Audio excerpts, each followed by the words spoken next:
প্রথমে বলেছে যে আমরা অনেকগুলি প্রশ্ন করব, জবাব দিবেন, তারপরে আপনি বক্তব্য রাখবেন। তো প্রশ্ন করলো ফ্রি স্টাইল, যে যে প্রশ্ন করলো জবাব দিতে থাকলাম। এক আরব প্রশ্ন করলেন যে আপনি পৃথিবীর বহু দেশ ঘুরলেন বলে শুনলাম, পৃথিবীতে ইসলামের পূর্ণাঙ্গ রূপ এখন আর কোথাও নাই। কোথাও আছে আধা, কোথাও আছে 12 আনা, কোথাও আছে 10 আনা, কোথাও আছে 4 আনা, কোন জায়গায় মোটেও নেই। ইসলামের পূর্ণাঙ্গ ইসলাম, কোরআনের পূর্ণাঙ্গ আইন পৃথিবীতে কোথায় সর্বপ্রথম কায়েম হবে বলে আপনি মনে করেন? আমি তার জবাবে কি বলেছি জানেন? আমি জবাব দিলাম, হাজার হাজার লোক সেই হলের মধ্যে ছিলেন। আমি জবাবে বললাম, গোটা পৃথিবী ঘুরে, এই পৃথিবীর বহু দেশ ঘুরে আমার যে রিডিং এবং অবজারভেশন, তাতে আমার মন বলে পৃথিবীতে আপনি ঠিকই বলেছেন, পৃথিবীতে কোথাও পূর্ণাঙ্গ ইসলাম নাই।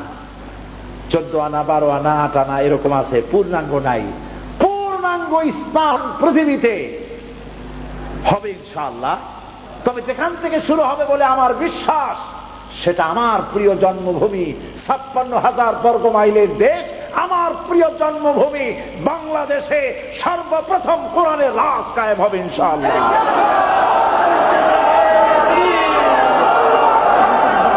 আমি জানি ভাইরা, আমি তাদের বললাম, দেখেন এইটা আমি কায়ের জোরে বলি নাই, এর পেছনে দলিল আছে। দলিলটা হলো এই, আমার দেশে আজ 12 কোটি মুসলমান।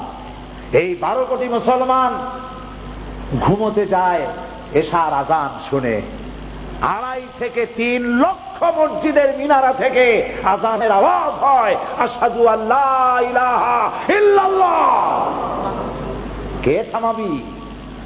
চিৎকার দিয়ে আজানের আওয়াজ বন্ধ করবা? মাগরিব কি ওয়াদিयों में गूंजी अज़ा हमारी, थमता न था किसी से सैल रवा हमारा। প্রাচ্য প্রতীচ্ছে, অন্তরিক্ষে, বাতাসে, ইধারে, পাহাড়ে, পর্বতে, সমুদ্রের ঢেউয়ে রণিত, অনুরণিত, ধ্বনিত, প্রতিধ্বনিত হবে আশহাদু আন্না মুহাম্মাদার রাসূলুল্লাহ। আবু জাহেলের গোষ্ঠীরা চিল্লায়া আযানের আওয়াজ বন্ধ করে দিতে পারবে না। আল্লাহু আকবার। এই 2.5 থেকে 3 লক্ষ মসজিদের মিনারা থেকে এশার আজান শুনে 12 কোটি মানুষ রাতের বেলায় ঘুমোতে যায়। আর বাংলার 12 কোটি মানুষ এই 2.5 থেকে 3 লক্ষ মসজিদের মিনারের আজানের আওয়াজ শুনে তাদের ফজরে ঘুম ভেঙে যায়। আমার মুসলমান বাংলাদেশে লক্ষ লক্ষ মাদ্রাসা মসজিদ বুকে ধারণ করে ধন্য বাংলার মাটি। ধর্ম নিরপেক্ষ মতবাদের জায়গা বাংলাদেশে হবে না, বাংলাদেশে হবে কোরআনের রাজ কায়েম হবে ইনশাআল্লাহ। আমি বললাম, আমার নিজের চোখে দেখা, আমার নিজের চোখে দেখা, আমার বাংলার মানুষ, গরিব মানুষ, পরাটা গোস্ত দিয়া সকালবেলা নাস্তা হয় না। সকালবেলায় পান্তা ভাত, পেঁয়াজ, কাঁচামরিচ, কোন রকম পানি ভাত। মনে আছে না পান্তা ভাতের কথা আপনাদের? না আবার আপনারা কবেন জুনি আমাদের পান্তা ভাত খাওয়াই গেছে।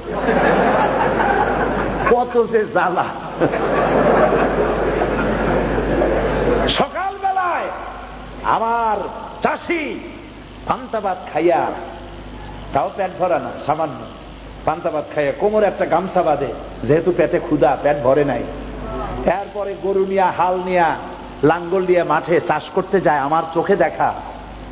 বাংলার আনাচে কানাচে ঘুরি, আলহামদুলিল্লাহ বাংলাদেশের এমন কোন উল্লেখযোগ্য জায়গা নাই যেখানে আমি যাইনি।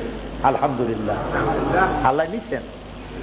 আমার চোখে দেখা আমার চাষি চাষ করে করে, হাতে ঘড়ি নাই, আকাশের দিকে তাকায় দেখে জোহরে রক্ত হয়ে গেছে। গরুগুলা দাঁড় করায় রাখিয়া কাদা পানি দিয়ে কোন রকম উজু করিয়া কোমরের গামছাটা খুলে মাথায় বান্ধিয়া আইলের উপরে দাঁড়াইয়া ক্ষুধার্ত চাষি আল্লাহর সিজদা দেয়। এই আমার বাংলাদেশ। চাষি, শ্রমিক, কৃষক, মেহনতি মানুষ, বাংলার এই অভুক্ত মানুষগুলি আল্লাহর সিজদা দেয়, নামাজ পড়ে। আমার বাংলাদেশেই ইসলামের জন্য এ পর্যন্ত 111 জন ইসলামী ছাত্র শিবিরের নেতা কর্মী শাহাদাতের নজরানা আল্লাহর দরবারে পেশ করে দিয়েছে। বাংলাদেশেই কোরআনের রাজ কায়েম হবে ইনশাআল্লাহ। যারা বিরোধিতা করছো 5 পাতা 6 পাতার পত্রিকাটা বাইর করিয়া সমান ইসলামের গায়ে দিতেছো, তোমাদের নাকের ডগার উপরে কালেমার পতাকা পথ পথ করে উঠবে ইনশাআল্লাহ।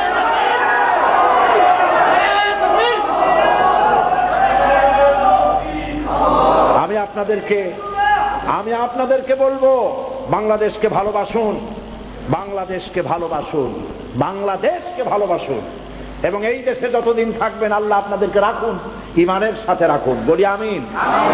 হিন্দু সংস্কৃতিতে ডুবে যাবেন না, মুসলমান পরিচয় বেঁচে থাকুন, বাংলাদেশকে ভালোবাসুন। জীবন এবং মওতের ফয়সালা আল্লাহর হাতে, কারো কোনো ব্যক্তির হাতে মৃত্যুর ফয়সালা নাই। যদি আমার মৃত্যু থাকে কারো গুলিতে আমি শহীদ হব, সারা পৃথিবী পাহারা দিয়া সেই গুলি থেকে আমাকে বাঁচাতে পারবে না। আর যদি আমার জন্য কোনো গুলি আল্লাহর পক্ষ থেকে বরাদ্দ না থাকে, সারা পৃথিবী বৃষ্টির মতো আমার প্রতি আমাকে লক্ষ্য করে গুলি ছুড়লে আমার একটা পশমও হেলাতে পারবে না। এটা আমার ঈমান।